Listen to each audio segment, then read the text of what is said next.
છેલ્લા 2 દિવસથી એસઓજી દ્વારા કબાબ સમોસાને લઈને દરોડા પાડવામાં આવી રહ્યા છે। ગઈકાલે 6 ઈસમોની ધરપકડ કરવામાં આવી હતી, ત્યારે આજે શહેરના મંગળબજાર વિસ્તારમાં આવેલા ફેમસ સમોસા કોર્નર ખાતે એસઓજી અને આરોગ્ય શાખા દ્વારા ચેકિંગ હાથ ધરવામાં આવ્યું। શહેરના ચીફવાડા વિસ્તારમાંથી ગૌમાંસમાંથી સમોસા બનાવતી મિની ફેક્ટરી ઝડપાઈ હતી, જેમાં મોટી માત્રામાં ગૌમાંસ ભાલેથી સપ્લાય કરાતું હતું, જેથી પોલીસે સપ્લાય કરનાર અને વેચાણ કરનારા 7 લોકોની ધરપકડ કરી હતી, જેને લઈને મંગળબજારમાં આવેલી ફેમસ કબાબ સમોસા સેન્ટરમાં એસઓજી અને આરોગ્ય શાખા દ્વારા ચેકિંગ કરાયું હતું, જેમાં સમોસાના સેમ્પલ લઈને ચકાસણી માટે મોકલી આપવામાં આવ્યા હતા। તાજેતરમાં જ શહેરના સિટી વિસ્તારમાં આવેલા ચીપવાડામાં એલસીબી ઝોન 4 ની ટીમ રેડ કરીને 326 કિલો ગૌમાંસ તથા તેમાંથી બનાવેલા સમોસા સહિતનો મુદ્દામાલ તેમજ 6 શખ્સોને ઝડપી પાડ્યા હતા, જ્યારે ગૌમાંસ સપ્લાય કરનાર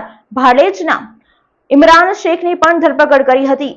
આરોપીઓ દ્વારા કબૂલાત કરાઈ હતી કે તેઓ દ્વારા સમગ્ર શહેરમાં સમોસા આપવામાં આવતા હતા, જેથી મંગળવારના રોજ એસઓજીની ટીમે પાલિકાના ખોરાક શાખાને સાથે રાખીને મંગળબજારમાં આવેલી ફેમસ કબાબ સમોસા સેન્ટરમાં સંયુક્ત રીતે રેડ કરી ચેકિંગ હાથ ધરવામાં આવ્યું હતું, જેમાં સમોસા ગૌમાંસમાંથી તો બનાવવામાં નથી આવતા તેની ચકાસણી કરવામાં આવી હતી। ફેમસ સમોસા સેન્ટરમાંથી સેમ્પલ લઈને ચકાસણી અર્થે લેબમાં મોકલી આપવામાં આવ્યા હોવાનું સૂત્રોમાંથી જાણવા મળ્યું છે। પરમ દિવસે જે હુસેની સમોસામાં ગૌમાંસનો કિસ્સો બનાવવામાં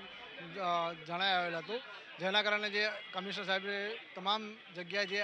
કબાબ સમોસા અને જે કબાબ બની વેચાય છે તેની ચકાસણી કરવા જણાવેલ, જેના આધારે ખોરાક શાખા અને એસઓજીની ટીમ દ્વારા આજે ન્યાય મંદિર વિસ્તારની જે ફેમસ સમોસા કોર્નર છે ત્યાં આગળ આપણે